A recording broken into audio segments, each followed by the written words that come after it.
Hey, Barry William Magledy, your host of the Comeback Game podcast. In this episode, I speak with John Ruhlin of Giftology, where we discuss how to improve customer loyalty through radical, unattached generosity. John's the world-leading authority when it comes to maximizing customer loyalty through radical generosity. He's a founder and author of Giftology and has been featured in Fox News, Forbes, Fast Company, Inc. magazine, and New York's best-selling Times. What I really enjoyed about the interview with John is his insights on playing the long game in business and how thoughtful, unattached giving has helped him to grow multi-million-dollar companies and even made billionaires cry. For me, really understanding more around the giftology is really important because it can help you to grow your business more sustainably than, say, running Facebook ads, and also help you to build long-term, lasting relationships.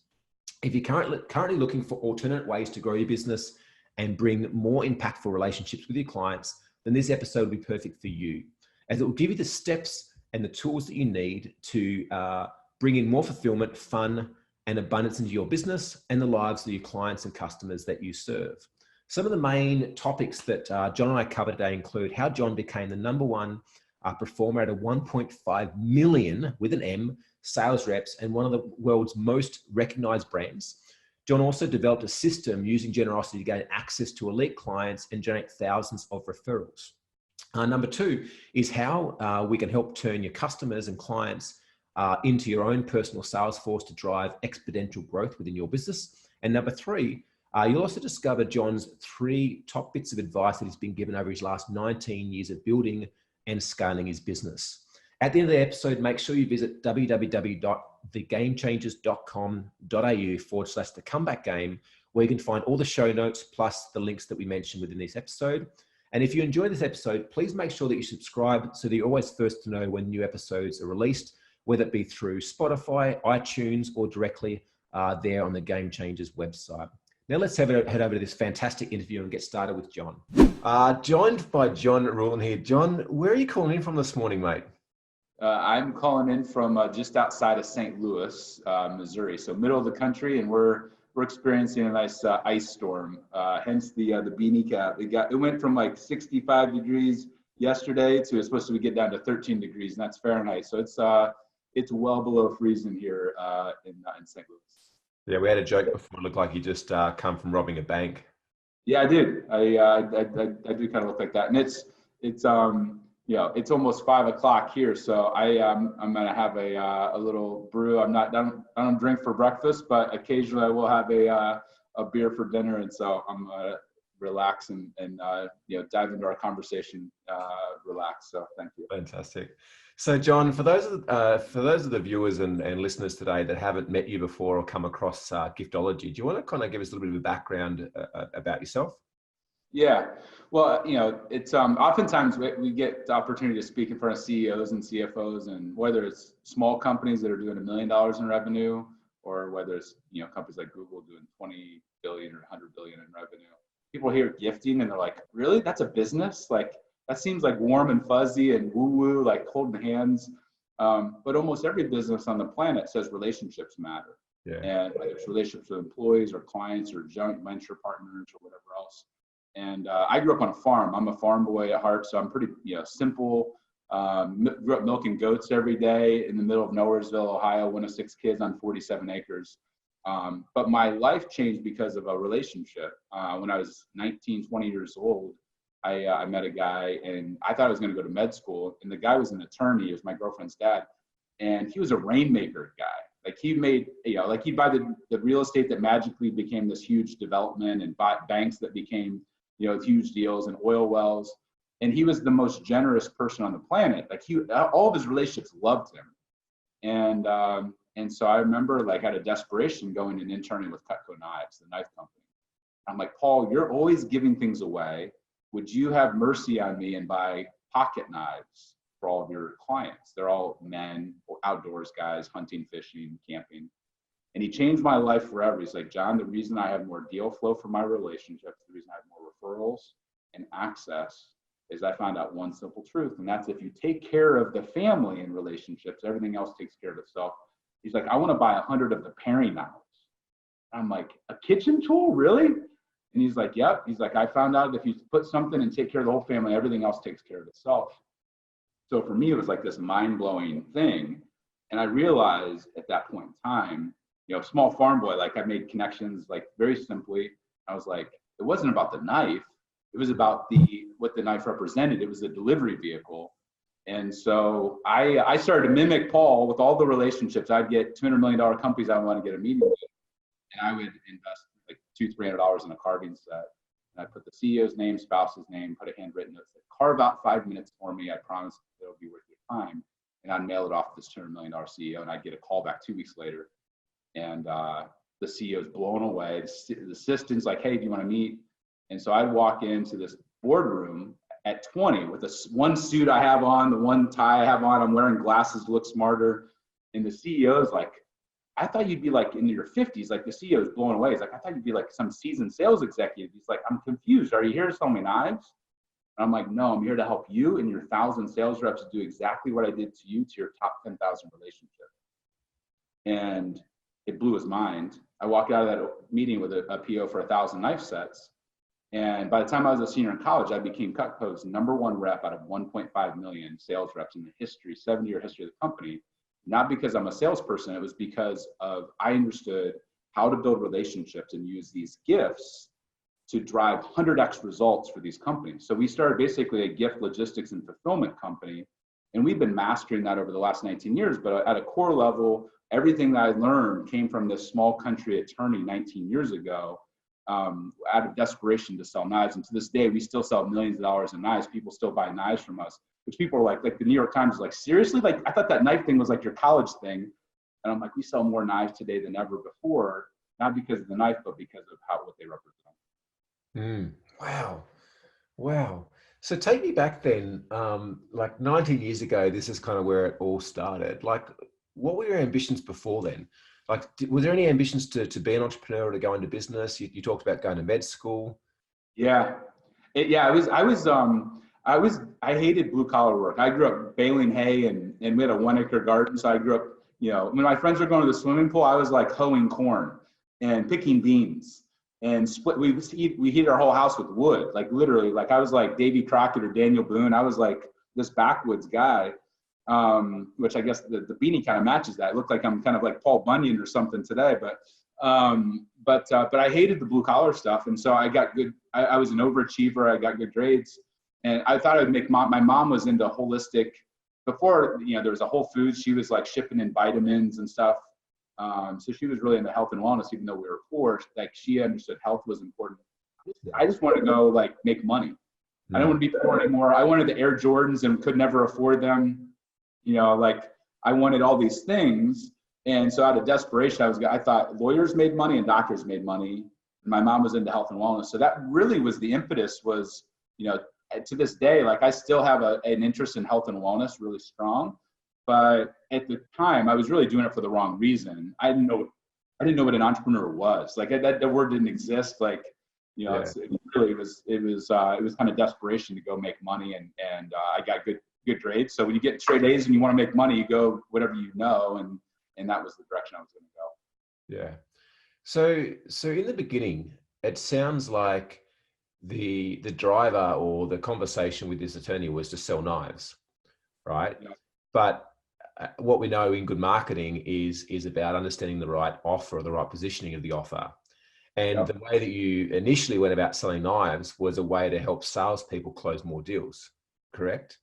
Yeah, it was salespeople close more deals. It was salespeople, instead of hoping to get one referral, we were helping people get 100 referrals. And we all know most businesses, referral, word of mouth is like one of the most powerful things.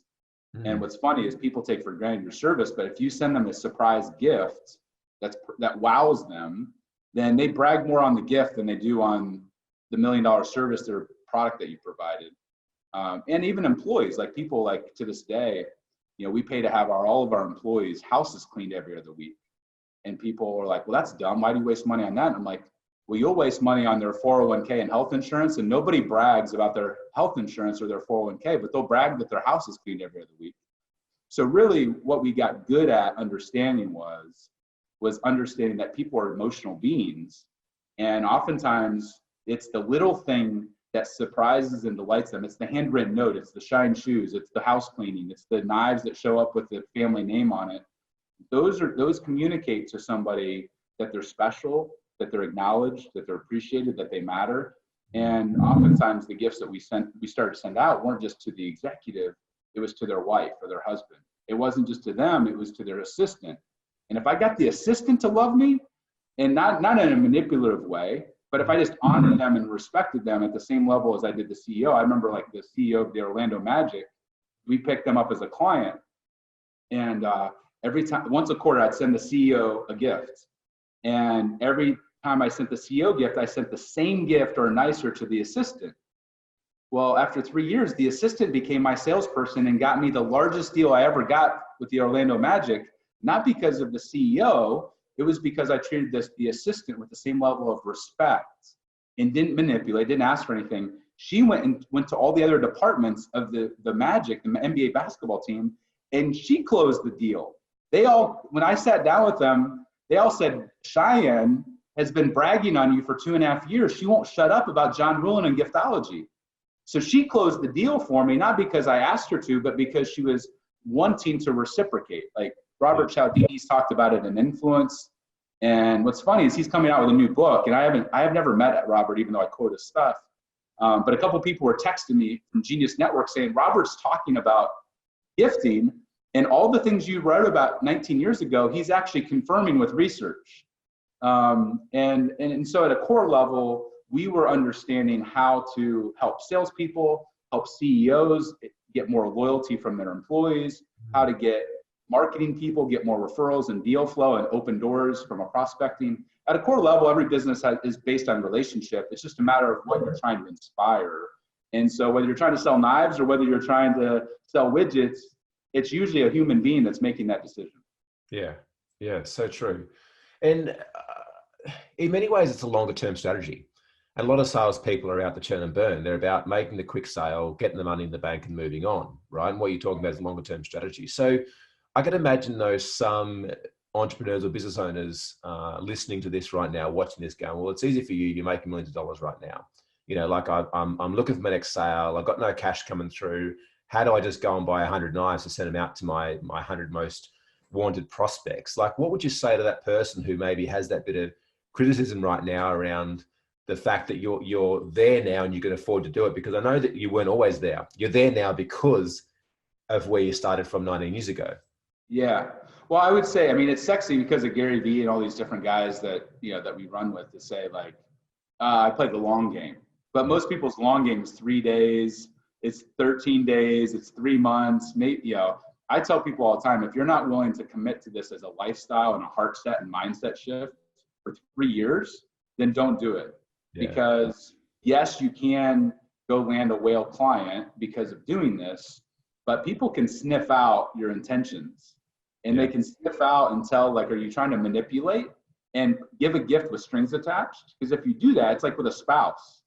You know, if I go home to my wife and I give her a diamond ring, I say, we better have sex tonight. Like, well, how's that going to play out?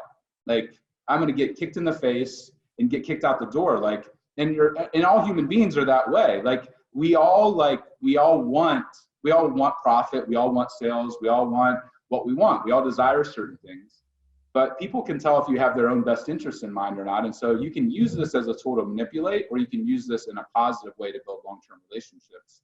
So what I'd say is, when I was in college at 20, I was investing $500 a month. So $6,000 a year. Well, then that $6,000 turned into 10 grand, and that 10 grand turned into 20 grand. Year after year, I kept reinvesting. And it's really just, it's viewing gifting as whether you're a salesperson or whether you're the owner of the company, you should be reinvesting 5 to 15% of your net back into your relationships to keep them, to grow them, you know, upsell, whatever you want to, you know, grow with the account. The secret sauce is after years 3 and 4, you start to inspire. People are like, John, like, how do you afford like all these salespeople? And I'm like, I have 0 salespeople technically, but really I have thousands. All of my CEO clients, I couldn't afford for $1 million a person. I am able to inspire them to go be my salesperson because I've loved on them and gifted them and inspired them to go be salespeople. And so now our gifting budget went from $500 a month to this year will be $500,000 for the year. but that took 19 years to get up to that point. Yeah. And so what I would say is, it's easy to say you're going to play the long game, but if you really are planning on being in business for 10 years, 20 years, 30 years, 40 years, 50 years, then, and I wouldn't have believed it as a poor farm kid if I hadn't seen my mentor, Paul, who was 60 at the time, when I first sold them the first 100 knives. I'm like, I want to be that dude. He's been doing this for 35 years. And I saw the relationships and the business that he had. He wasn't stressed. He would go out to lunch with me for 3 hours because he knew that there's going to be referrals. He had more deal flow than he could possibly need. And so what I would say is start small now. And instead of sending 100 people something, go and take your 5 most important people and go all in on 5 people for this year. And there's people like, John, I could never afford you. And I'm like, we have companies that do $1 million in business that hire us. We have speakers that do $500,000 that hire us to do all their gifting for them. But if you don't have the budget to do, let's say, 5, 10 grand a year or more, you can, like everything I teach in giftology, anybody can replicate it because we like there's no giftology 2 coming out. Like the whole playbook, the whole recipe, but with the challenge is that most people cut corners and they say, I'm not gifted that way. I'm not talented that way. But I'm telling you, if you go all in on 5 people or 10 people and go like, take care of them, take care of their family and do it, no strings attached, do it for 3 years, come back to me and tell me that it doesn't pay off at like a 20x level. It's like gifting as marketing. If you do it right, is a better payback than Facebook ads or events or sponsorships or any other thing that you could possibly do, because most people suck at it so bad. The bar is so low that if you do it consistently well, it melts people. I've seen billionaires cry from things that we've done for them. And it's not because we're so talented. It's because the bar is so low, people suck at it so bad, and we all crave this acknowledgement. Yeah. Gotta love that. It reminds me of my first podcast episode. So Amanda Holmes from the Chet Holmes Institute. So you shared a story about her father, Chet, and Tony Robbins often shares it as well, that it took Chet 19 or 18 months to land Tony Robbins as a client through their lumpy mail strategy, which I can imagine is very similar to the giftology methodology, where they sent gifts out regularly with quirky kind of notes and letters, and it was like unattached, and they followed up with a call, probably a bit more wanting with them than what you're sharing. And after, I think it was 18 months, Tony hired Chet, and they wanted to do over $50 million worth of deals together. Yeah. I'm talking to some of the people involved with rewriting Ultimate Sales Machine. Yeah. I love the book. Huge Chet Holmes and his family's fan. The only thing Donna Derricks as well. Say what? Donna Derricks. Yeah. So Ted Miller, who's been involved with them for a long time.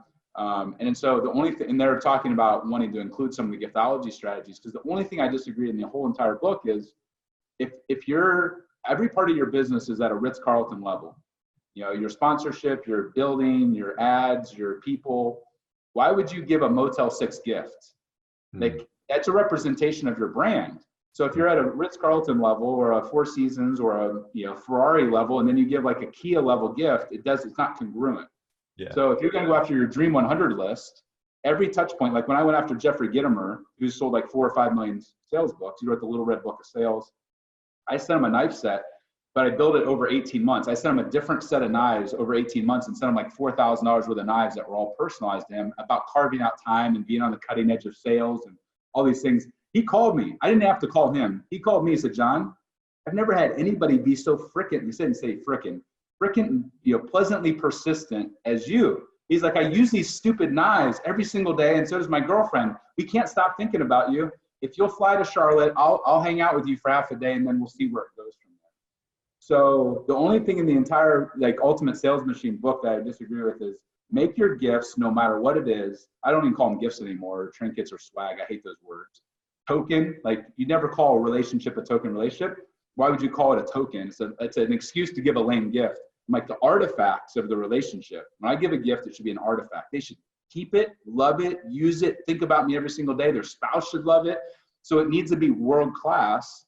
And if you follow his methodology with the giftology philosophy together, it's lights out, it's game over. Yeah. So question then, how do you maintain or how do you know what gifts to be sending these people? Like, have you got a playbook of like 100 top, gifts to wow your prospects? Like, where does that come from? Yeah. Well, most people, guys are visual. Human beings are visual in general. Like when you go to McDonald's or Chick-fil-A or a restaurant, you go to Tim Hortons or what's the coffee place in Australia? Is it Mary? Let's say Starbucks. You point at a picture. I want that. Like we're visual. So most people, when they're coming to us, like, John, I want to order 500 cool gifts, or I want to order 5 cool gifts. I'm like, the gift is the last point in the decision-making process. Who you're sending gifts to is way more important than what you're sending. When you're sending the gift, the timing of the gift is way more important than what you're sending. The handwritten note that goes with it, the why you're sending the gift, all that stuff. But as far as items, I can send, like the knives to this day are one of our most popular. Another thing that's really popular that I've seen billionaires cry over, I used to make fun of the corporate coffee mug, like the stupidest gift on the planet. People would buy them for like $5 with their logo on it and put Hershey Kisses inside, think they're being creative. I'm like, you can only drink out of one coffee mug. You think you're going to drink out of one with your logo on it? Like, no way. So this artist makes a $1,000 coffee mug called an artifact mug. Go to artifactmug.com. You can see some pictures of them. Made one for me and for my wife. So $2,000 in gifts. He drives 9.5 hours and surprises me and my wife with these mugs. And the reason they cost $1,000 is they take 4 weeks to make. Carved into them is the person's why, their legacy, their core values, their family, who believed in them first. Both my wife and I cried when we got these pieces. $1,000 to cry, to make a person who gets stuff all the time. I mean, you think about most CEOs, they go to Pebble Beach, they fly private, they stay at the Ritz-Carlton, they go out. When they go out to dinner, if they want a $200 bottle of wine, that's like, somebody ordering a $2 Coke. And so I've started using these artifact mugs, and I just spoke at an event called War Room, which is like all the guys from traffic and conversion. And we gave one out, not to Roland and to Ryan Dice, we gave it out to Deanna, the event planner. And all the people in the audience are all CEOs, digital marketers. They're a pretty tough audience to speak to. So I'm keynoting 2 of their events. And in the middle of it, I'm like, hey, I want to just model what I'm talking about so you guys get an understanding. And I give one out to Deanna. She's a pretty strong woman. She's crying. Half the audience has tears in her eyes over a stupid mug. So the mug is worth $3.13 if you just look at the clay value. But based upon the thoughtfulness and the personalization that goes into it, it took me a couple months to gather that information. And so when somebody comes to us and says, Sean, I want to give a cool gift, I'm like, no, you don't. You want to give a thoughtful gift. It's people are like, oh, it's the thought that counts. I'm like, no, it's the thoughtful thought that counts. Like you saying it's the thought that counts is an excuse to give a sucky gift. It never works to give a lame gift to somebody and say, well, I checked the box. Like, no, like if you want it to land. So the gift is really just the delivery vehicle for an emotion. And so when people hire us to do all their gifting for them and to handwrite the notes and all that kind of stuff, I'm like, I'm walking them through who they're sending it to. And if they can't afford to send a gift to 100 people, well, I'll get them to send 20 gifts and do it all in versus sending it to 100 or 200 people and just sending a set of Bose headphones or whatever people are like, oh, I want to send this. And I'm like, no, you don't. You want them to give you business and refer and feel emotionally connected, then include their family, then include their spouse, then do something not for them, do it for their chief of staff. So the gift is cool, but that's like 50%, and that's like step number 7 in the process. And if you're, something that we've been walking all of our clients through when they hire us to do their gifts is this kind of giftology roadmap. If your audience wants to go download what we've developed over 19 years for free, they can go download it. They go to, I think the download, I don't even know if we capture email or not at this point, but it's like giftologysystem.com, and it'll show you who are you sending the gift to, why are you sending it, when are you sending it. It's like this roadmap that they walk through. So if they want to go do it on their own, they could literally like take our entire playbook, steal it, and go execute it. Now what's difficult, it's not hard to give one gift to one person. It is very difficult to scale it and to do it for 50 people or 500 people or 5,000 people. That's really at a core level why people hire us. They're like, yeah, I think I could do that, but I don't have time to go execute it. And they try, and they're like, yeah, nobody's responding to our gifts. And I'm like, well, that's because you're not sending a handwritten note, and you're not personalizing it, and you're not following the playbook. And they're like, yeah, you're right. We tried to cut corners thinking we could just send stuff from Amazon. I'm like, If it came from Amazon, they automatically know that there was no thought put into it. You hit a button, and that ruins the gift. Yeah. And is it internationally that you guys do this, or just to the States? For the right clients, we'll do it internationally. We can ship anywhere. If they're willing to pay the duties, custom fees, we'll ship it from, we ship things to Malaysia and China and whatever else.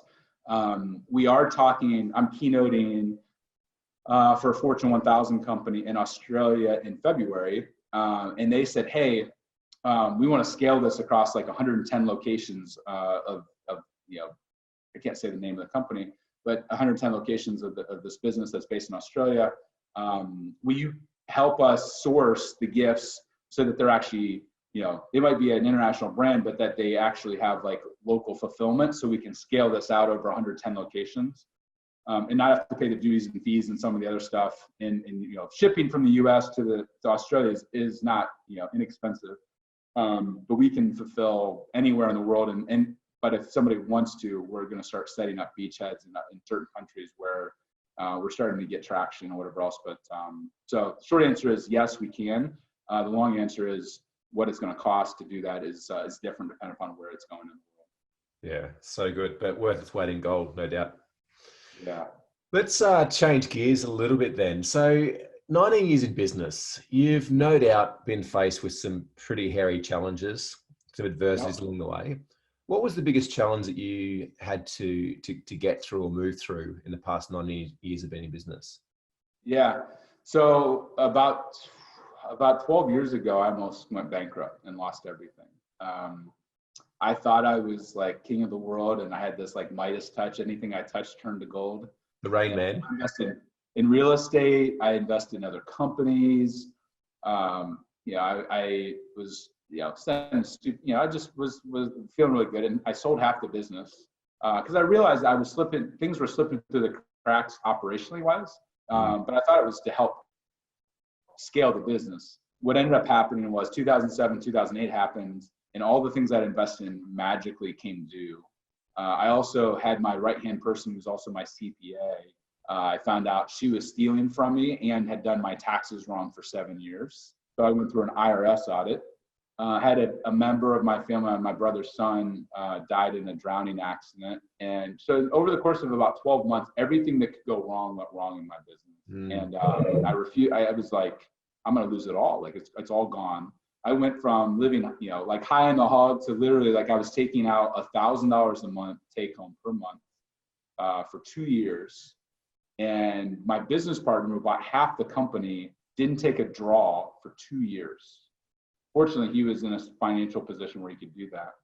And all of the money went to pay back debt, pay back other people, pay back real estate, sell, all these different things. But I was like this close to like it just going away. And so over the course of about 3 years, like I had to put my head down. There's, from a faith perspective, it tested every ounce of grit and why am I here?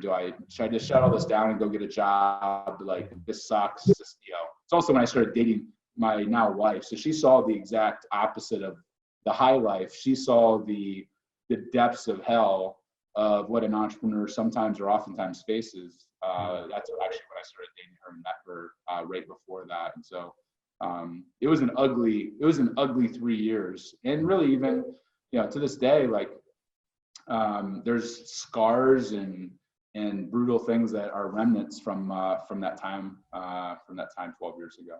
Yeah. And I think you're right. Like, I think all entrepreneurs go through challenging situations. I think it's impossible to grow a business without being faced with those things where, we're so tested to the absolute limits of who we are that we don't necessarily see the way through. What do you think for you, like looking back now in reflection, what do you think was kind of the key learning out of that process and experience you went through?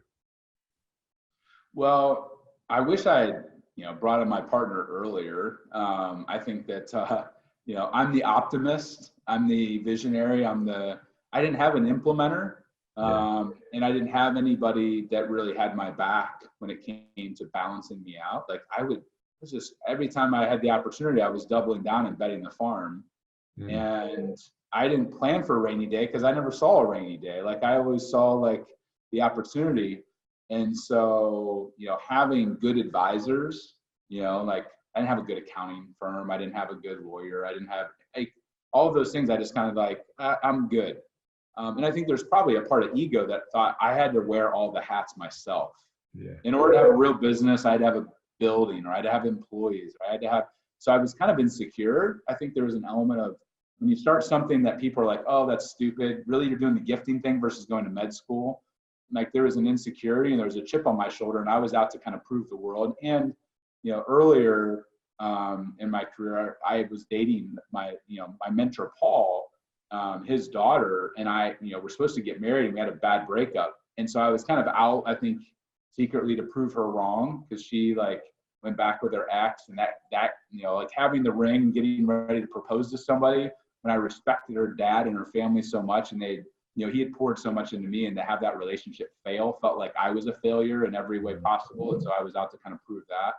And so, I let my ego and my pride kind of get in the way. And, so, and I think that, like a lot of entrepreneurs, like, like humility is, it's one thing to talk about. It's another thing to actually be able to practice it and put it into play. And so, I'm not saying I don't still struggle with pride and ego and some of those sorts of things to this day, but I've gotten better at being okay with other people being on my team, being the ones that are getting the spotlight or winning, or, it doesn't have to be the John Ruhlin show. We changed Ruhlin Group to Giftology because I'm like, it's not about me. It's about going out and helping a million leaders be more radically generous. It doesn't have to be the John Ruhlin show. Like Giftology, like I want the methodology to get out there, and whether we help people send all the gifts for them, or whether they go do it on their own, or treat their wife or their husband differently. Like I've tried to get out of my own way and realize like hopefully this is a mission that's bigger than me. And in order for that to do that, like other people have to go take the ball and run with it. But early on, I thought I had to control everything and do everything. And yeah, it almost freaking crushed me. Wow. So over the last 19 years, what do you think is the 3 best bits of advice you've ever been given?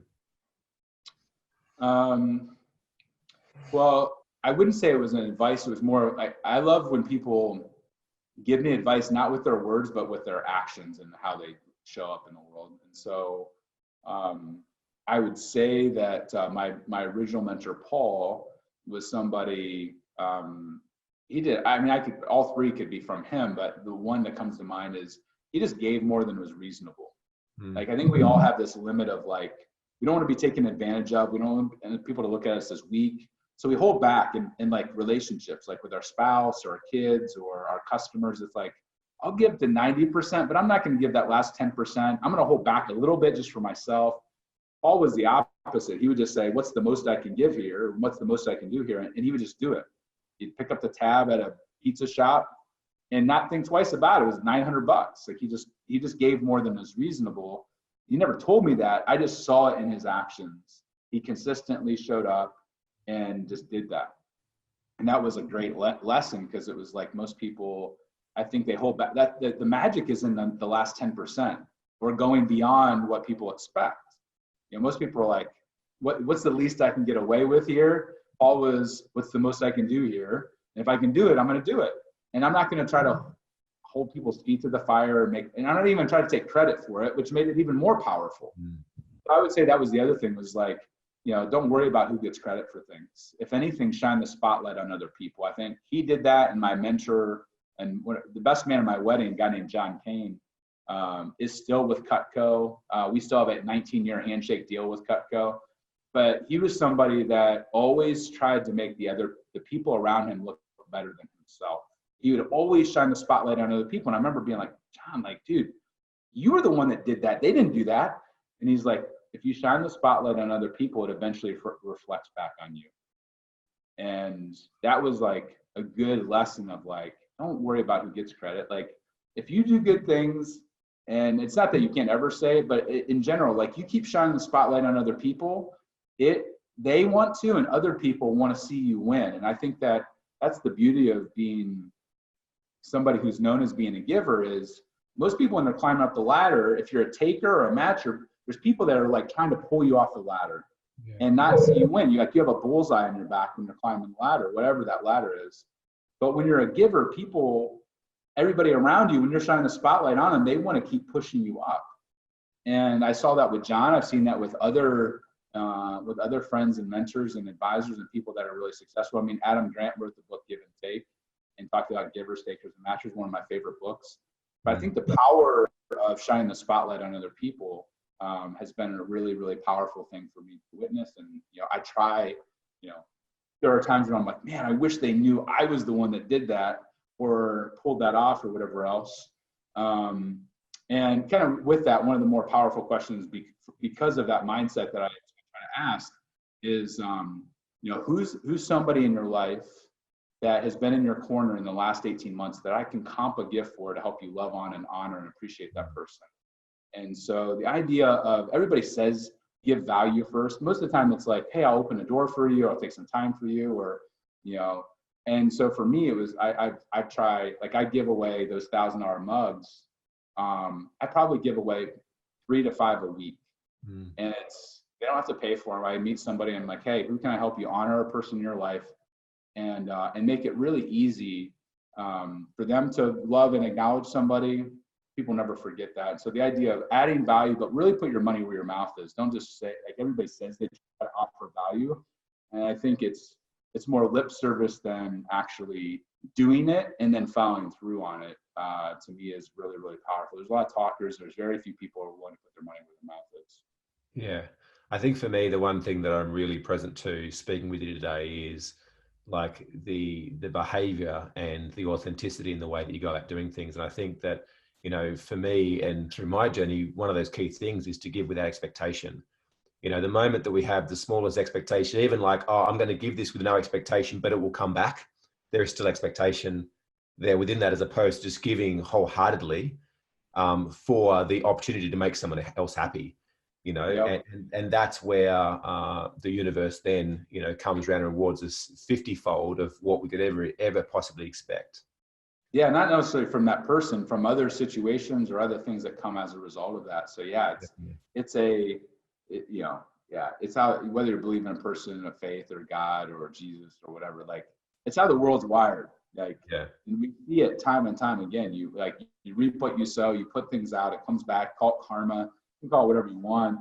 But to me, it's a core value of things. And you're right. Like, putting that expectation that's going to come back from that person ruins it.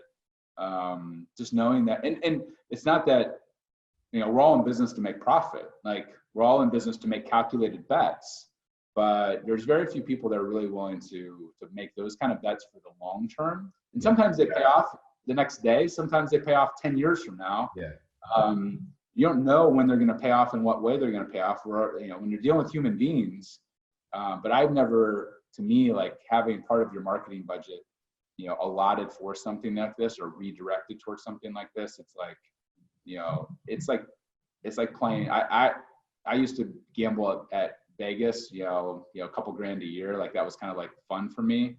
And I found it to be way more fun to gamble and bet on relationships and invest thousands or tens of thousands or now hundreds of thousands of dollars on people. To me, the payoff has been way better than Vegas ever could be.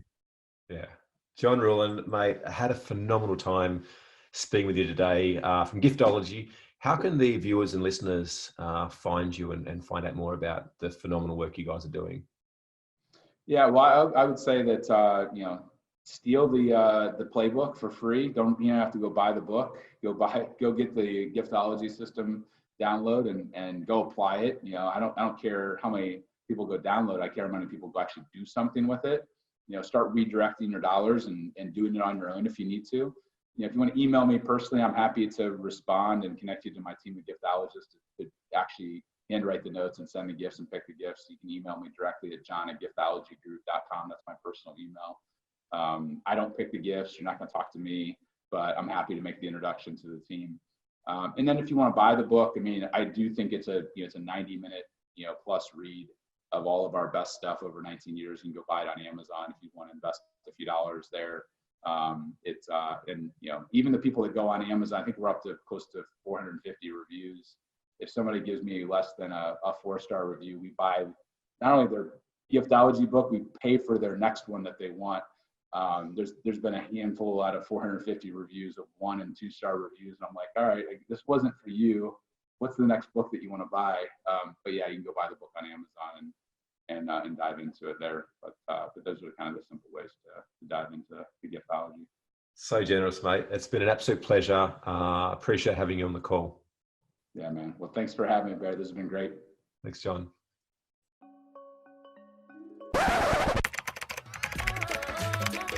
If you're in a position that many of our clients were before joining us, which is that your business is controlling you rather than you controlling your business, we would love to have a chat to you to see whether or not we might be the right fit to partner with you to help you grow and succeed in business. And over the past 8 years, we've helped hundreds of business owners around the world to grow, scale, and succeed in business.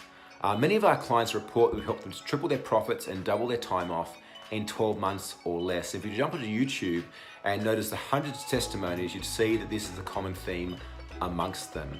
If you're a business owner that's generating more than $300,000 a year in annual revenue, whether it's 500 million, 5 million, even $10 million a year, and you're looking to take your business and your life to the next level, we might be able to help. If you're noticing that your business is lacking structure, maybe systems or processes, maybe you're not quite attracting enough or the right type of quality leads, making enough sales, or maybe you're even having issues finding, hiring, retaining, and training the right team members, we could be a fit for you. Ultimately, we believe that we never have business problems, we have personal problems that are expressed through our business. And a lot of the work we do is with you as a business owner, helping you to constantly upgrade the way that you see life, the way that you make decisions, and the way that you help construct a profitable and purpose-driven business. In order for us to do that though, you need to book in a quick 15-minute application call with one of our scaling specialists here at the Game Changers. Through that 15-minute call, we're gonna ask you a bunch of questions to see if or how we might better help you. If we can't help you, we'll let you know politely and do our best to point in the direction of someone that can. However, if we can help you, we'll look at booking you a 1-hour game plan session where we're gonna dive a lot deeper into where you and your business are at right now, where it is that you want to go in the next 3, 5, and 10 years time, and what are the potential roadblocks or challenges or even opportunities that are along the journey in order for you to get there faster. If you're really feeling that it's time for you to experience the love and the joy of running a business again, if you're really wanting to experience a business that does actually operate without you while still producing profit, we may very well be the right fit. So book in a 15-minute call, we can have a chat and see where we go from there. My name is Barry, and thanks for listening. Hopefully we'll get a chance to talk soon.